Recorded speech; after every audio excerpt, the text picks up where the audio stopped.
So I watched the latest installment of Grant's Rock Warehouse, his review of Thingfish, and him and BM Bolt reviewing Thingfish, and it's interesting because I had a few thoughts that sort of came to me based on some things that they said, and then that like while I was at work today, kind of coalesced into something. But the thing that Grant said was he was saying that like the Thingfish album was like the it was like the recording, like they basically put it on as if it was had been, because Zappa was trying to make it an actual play and he didn't get the money, so they basically just recorded it as if it was a play.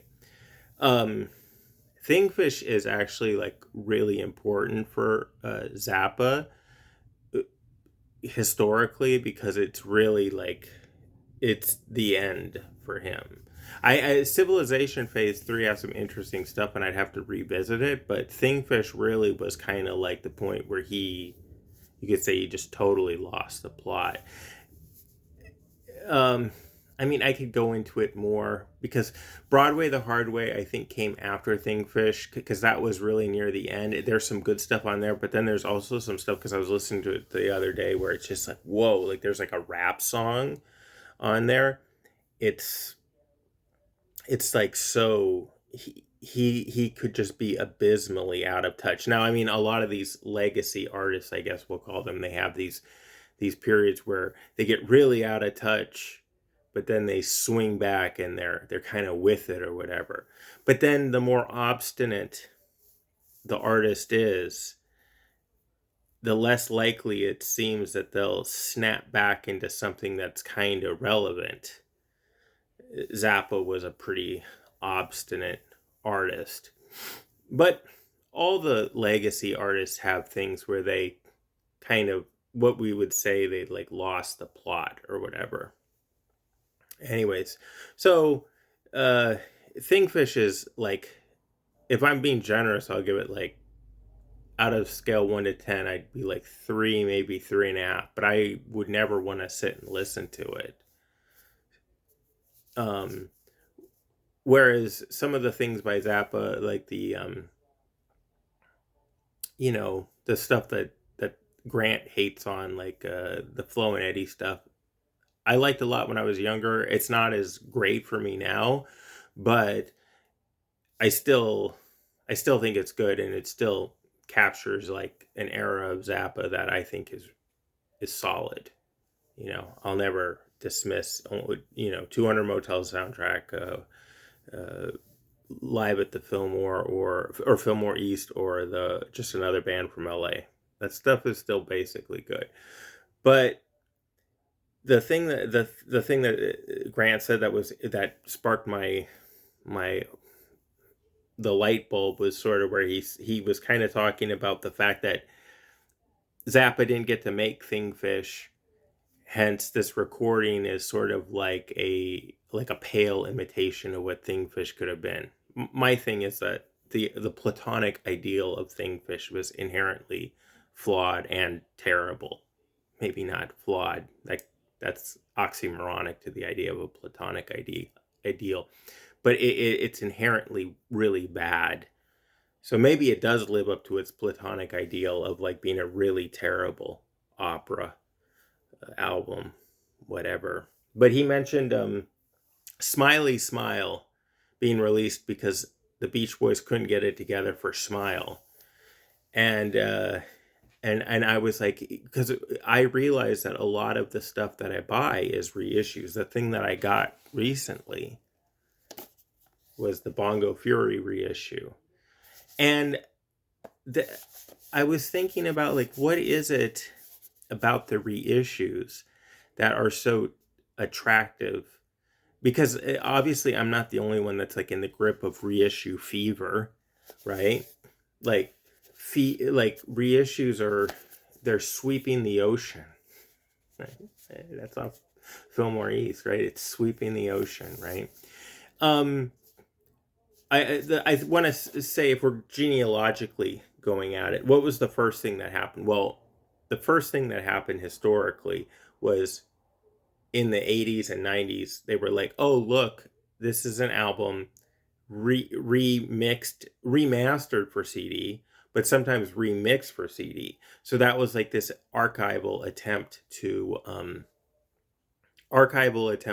retrieve and salvage this lost album, or an album.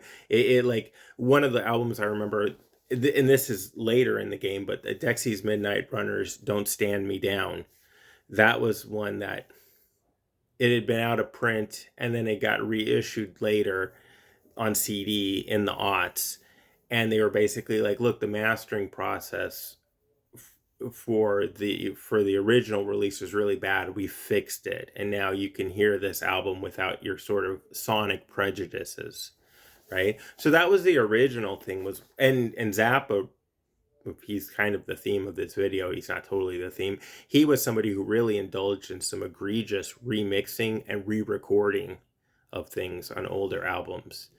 And so remixing and remastering was a thing that was a part of this archive fever, that it led to the reissue fever. Archive fever, it's a book by Derrida, that led to reissue fever. So first we take what was there and we try to sonically salvage it, right? But then sometimes the album itself is sort of like missing, which is the smiley smile thing. I don't think smiley smile is as unsatisfying as people say it is. Smile is definitely, reconstructed smile is better. So that's kind of the next step, is where you go and say, well, we're going to reconstruct the album as it should have been. First, Brian Wilson's an interesting case, because he got with that band, dude, I want to say the Wonderments, but don't hold me to it. He got with them, and they basically sketched out how Smile would have been, and then they re-recorded it in the early aughts, and it's pretty good. It's like they did it, and there's some good stuff on there. But then, the archival thing. So basically, you can go and recreate what was lost, how it should have been. There's probably other albums that it's like, it should have been this way, but it didn't. So we go back and we re-record it and we make it how it should have been. But then the retrieval sort of technology gets more enhanced, and it's better, and it's able to go back and say, oh, look, here's all the tracks that were recorded for Smile, and we'll put it all there. Now and then, you tweak it and sonically,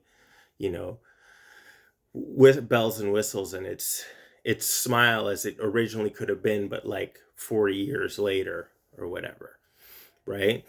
And then, so that's that we're further along, remixing, remastering. Now, then it's like re-recording and redoing it. Now it's like archival, getting all the things and recreating the album as it should have been, using the original materials with some overdubs and some supplementary stuff. Another Derrida kind of term, right? Now we're at the latest stage where it's like, we don't just want all those things. So notice, as it's moving along, you're accumulating things. You want all those things. You want all the bonuses of the remixing and the remastering. You want the recreation of the old things. You maybe even want a live performance of the band playing the songs all the way through in the album or whatever. And now the latest stage of this is the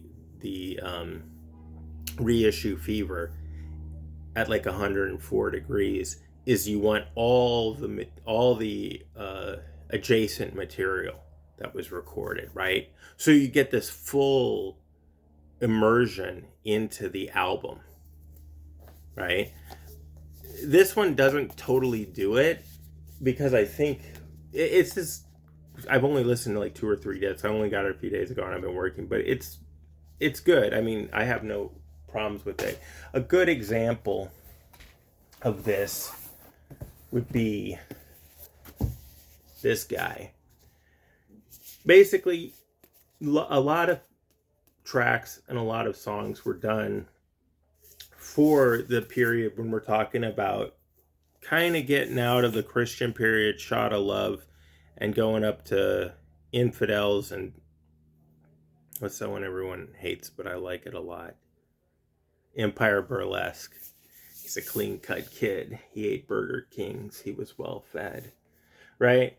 So this basically is getting all the stuff. Not everything is retrieved. It's impossible. But, and you know what, the one that like I would have, like I mentioned working at the record store, the one that I would have like killed to get my hands on when I was 22 or 23 would have been the one that exists, which is all the recordings done for that period, that 66, 67 period, Bring It All Back Home, Highway 61, and Blonde on Blonde.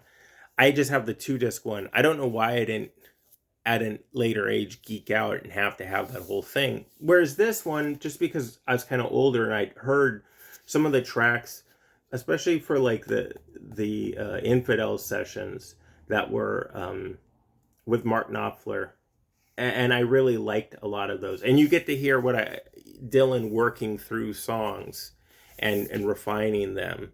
The Foot of Pride song, it gets reworked a few times, and but it's called Too Late Now. It's a really great song. It has a great lyric where it's like, say one more stupid thing to me before they drive the final nail in.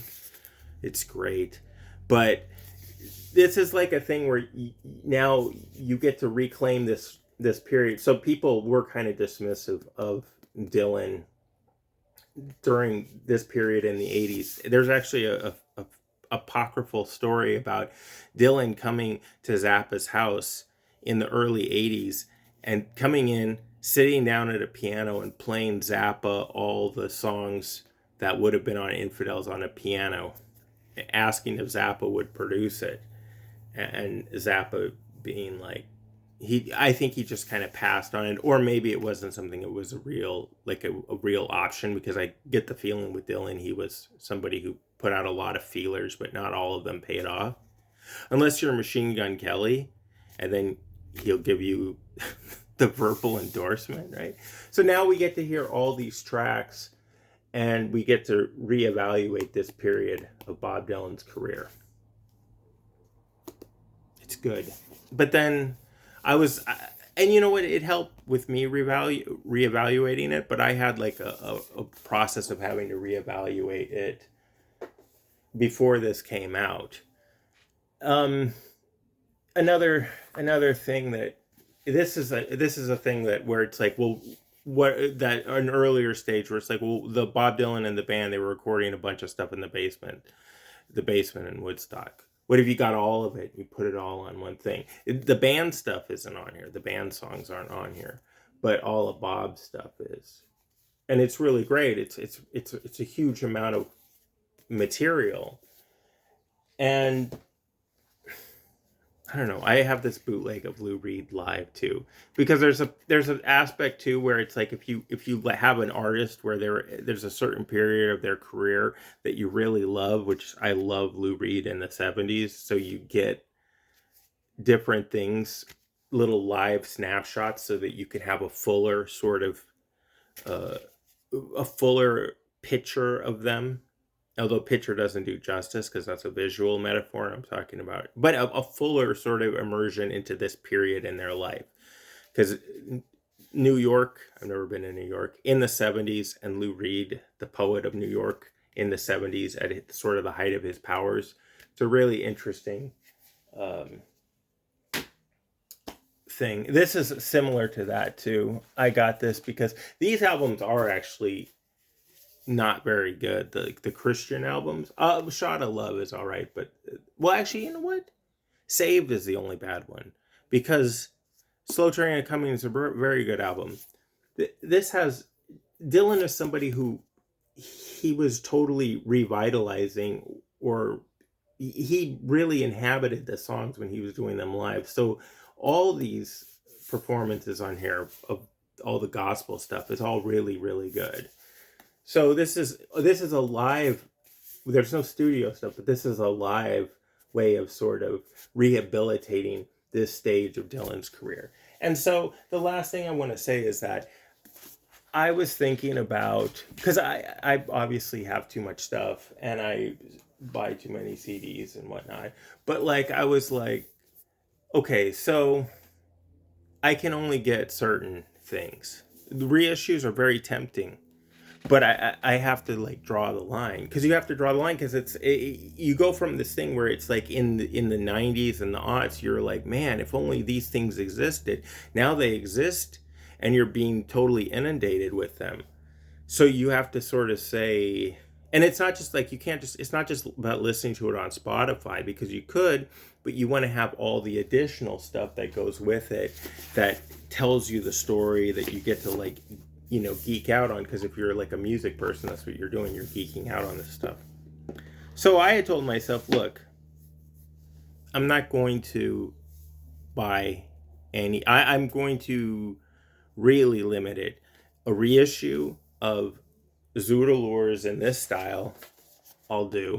I'm not gonna, and You Are What You Is, but that's gonna come further.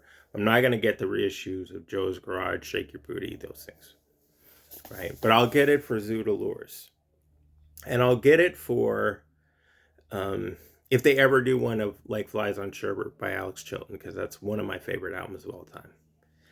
And I'll also do it for when they do, and I know they're going to do it for John Lennon's Walls and Bridges, because that's my favorite John Lennon album.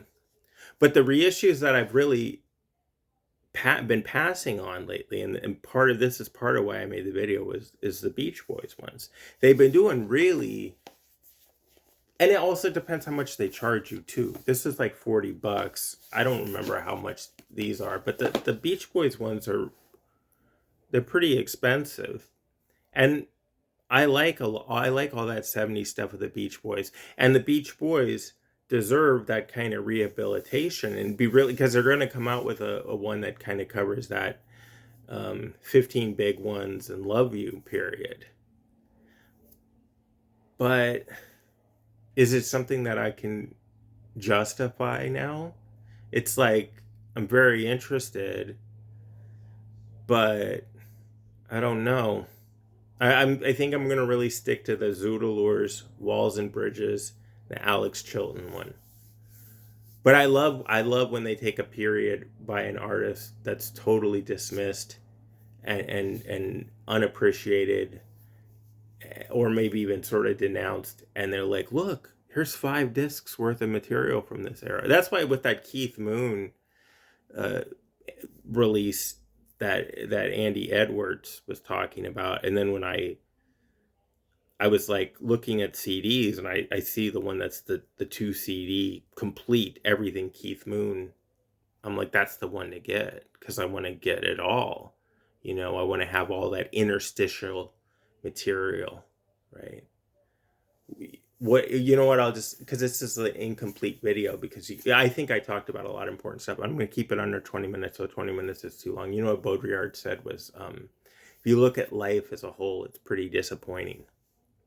But there's these little interstitials where everything is kind of perfect or beautiful, right? So I don't know why I mentioned interstitial. I totally lost my train of thought there. But what was I saying? What was I saying? The interstitial, all the different little fragments or whatever. See, this is where I wish I could edit videos, but I can't edit videos. Oh, the Keith Moon thing. Yeah, all the random little bits, because they really had to grab everything they could and put it on this thing. So it's like, and collecting this stuff, it speaks to you as a collector and how you value your music. Because like, it's like when you're dead and people go through your stuff, they could see how serious you were about it. And not that you were a serious person, but they were like, look, this is a very methodical, serious accumulation of stuff, you know? And I, you know, I don't like Nick Hornby, but, and I read his article, or his little columns in the Believer, but I never read High Fidelity. But but you know, he said it's not what you're like, it's what you like. So when so me showing like 3 of these box sets of Dylan, you kind of have an idea, you know. So it has to do with being a collector too. If you collect things and you want to have this thing, part of your identity is contingent upon these material things that you're accumulating, but then they also have this sort of weight, this gravity that weighs you down. But I'm trying to you know, chip away at the stone a little bit. And like I said, like Flies on Sherbert, the Zoodalures one, You Are What You Is, that'll be later. I'll do that for sure. And that Walls and Bridges. Because, you know, that's the thing. It's part of being the collector is you want to hear the other stuff that was going on at the time. You really want to immerse yourself in the moment of this album and its creation, and you want to be there for the blow by blow. You know, these things, they're there to recreate a moment or moments. If you want to have a very broad idea of the moment, you can have it, right? But they're there to recreate it and immerse you in it in a way that like the internet kind of can't. The internet does it in a very easy way. Like Gemini, tell me about this or whatever, and it'll tell you whatever. But these do it in a way where it's a much more compelling sort of immersion where you get to have that experience. And I think part of being a collector means